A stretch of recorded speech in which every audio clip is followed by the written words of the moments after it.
Okay guys, so this video is going to be talking about a kind of controversial topic in the Monsterverse, and that is whether or not the Monsterverse is going too far. If you guys enjoy my Monsterverse content, consider subscribing and let's discuss this because it's a big topic in the Monsterverse and there seems to be a lot of controversy with the fans, so let's get into it.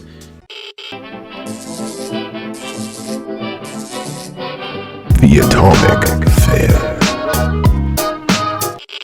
In this video, we are going to talk about whether or not the Monsterverse is going too far with some of the concepts that it's presenting in the movie. Now, if you know about the new Godzilla vs Kong leaks that have been going around, not just like in the past week, but in the past few months, then you already know how wild and crazy the plot is going to be for the Monsterverse. Now, is this something that is going too far and is too much for a lot of fans, or is this something that is kind of embracing the classic silly nature of some of the older Godzilla movies? Like I said, it's something that's a little controversial with fans, but to start, we kind of have to go back all the way to Godzilla 2014 and give the history of the Monsterverse. So in Godzilla 2014, it was advertised as a very dark, kind of serious movie. When you look at the first trailer for the film, I mean, the whole movie was pretty much advertised as Bryan Cranston versus Godzilla. Because what's really happening is that you're hiding something out there, and it is going to send us back to the Stone Age. Which at the time Breaking Bad was airing, so this was just a huge, sorry, my damn neighbor's fucking loud truck or car or whatever he's got out there. Sounds like a bike. I just gotta wait a minute. Alright, let's get back to the video. It was a big point of marketing for Godzilla 2014 at the time, was that the movie was going to be starring Bryan Cranston because, like I said, Breaking Bad was all of the rage at the time, and it is an amazing show. If you haven't seen it, you should definitely check it out.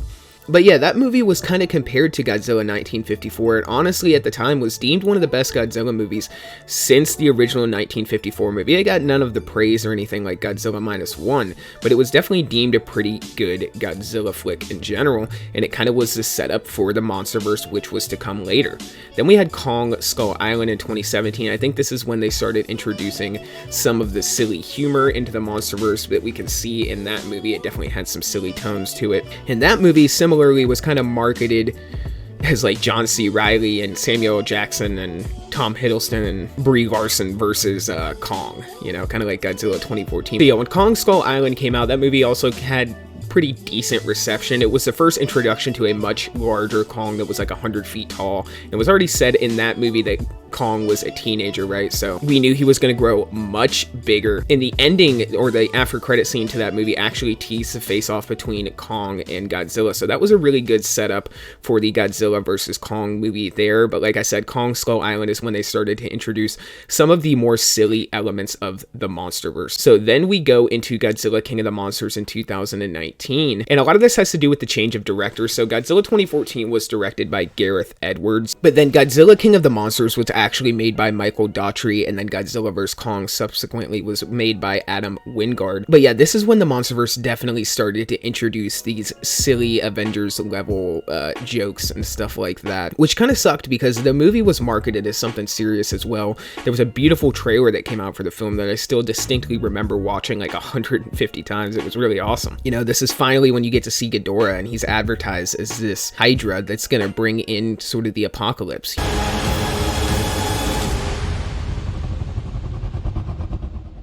Long live the king. You know, he's supposed to be the symbol of almost the Antichrist of the Titans. So them having all these silly jokes in the movie was kind of a bit of a letdown for me, but it was sort of a hint of what was to come with Godzilla vs. Kong. So Godzilla vs. Kong comes around, okay? And I really love this movie. I think it's awesome. And honestly, I don't mind the silly jokes as long as the plot is written pretty decently, and I think Godzilla vs. Kong did a good job. But this is when things started to get controversial because a lot of people were getting really sick and tired of the lack of serious tone that, you know, at this point had just kind of evaporated in the Monsterverse. We had Godzilla 2014, which was serious, Kong Skull Island in 2017, which was somewhat less serious but still kind of serious, and then Godzilla 2019 was leaning much more towards jokes. By the time we get to Godzilla vs. Kong, the tone of the movies are just entirely different now. So I can understand why there's a lot of fans who feel really let down about the tone that Godzilla vs. Kong took. But nevertheless, this movie had a lot of jokes in it. It had a lot of fun, exciting scenes in it,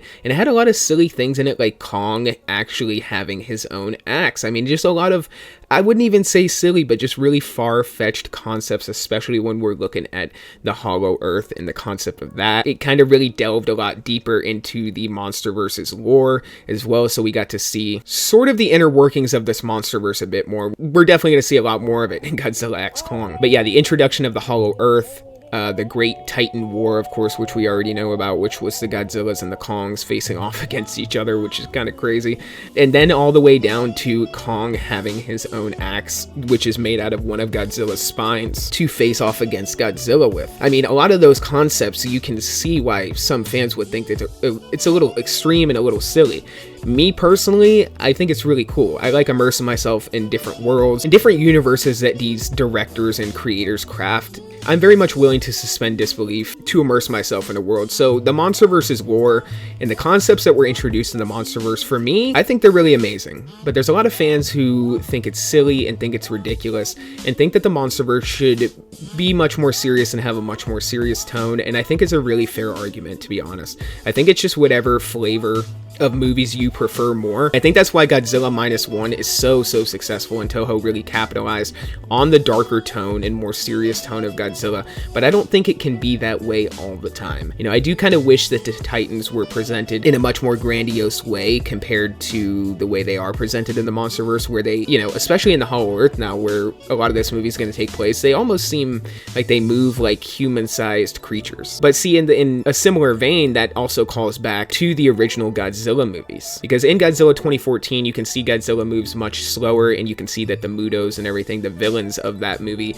move much slower. By the time we get to Godzilla vs. Kong, you know, and Mecha Godzilla and everything else, which I haven't even touched on, the Titans are moving pretty quick. Godzilla breaks out into almost a full-blown sprint in the third act of the movie, which makes them seem much less grandiose, and they're taking a lot more liberty with the way the creatures move. Where in Godzilla 2014, Gareth Edwards intentionally designed the creature to kind of resemble the movements of a bear. So, like I said, the Monsterverse has definitely taken a much more silly route. We're going kind of down the Transformers rabbit hole of introducing really crazy concepts. But like I said, guys, I'm here for it. I'm enjoying it as long as the script writing is somewhat decent, and if the test screenings of Godzilla X Kong are to be believed, then they're going to be really good, because the test screenings are pretty much saying that the human interactions in Godzilla X Kong are probably the best in the series. So we're going to see how well written this new Godzilla X Kong movie is, but don't really count on it having a super serious tone, guys, because that's not going to happen, and we can already see that from the trailers. But comment down below what you guys think about my assessment of, is the Monsterverse going too far? I guess my final answer on it would be, personally, I don't really think so, because I don't think there's really any limits to like where they can go. I would be willing to watch a damn Godzilla multiverse movie where Godzilla goes into the multiverse and unites with other versions of Godzilla to face off against a big threat. I would watch a movie like that. So that's how willing to suspend my disbelief I am, where some people just want Godzilla to be strictly serious. They like the anti-hero Godzilla, and they want the villains to be introduced in a much more serious way, which is also understandable. So my answer is, honestly, guys, I don't think the Monsterverse is going too far. I don't know if there is a way you can go too far with the Monsterverse, as long as the movie is really well written. It doesn't have to be Oscar-worthy writing. It just has to be at least entertaining, decent writing that can kind of hold some ground. As long as those things are intact, guys, then I think we are good. But comment down below what you guys think about my assessment of, is the Monsterverse going too far? And for this video, guys, that is all I got. So until the next one, be safe and stay well. Bye-bye.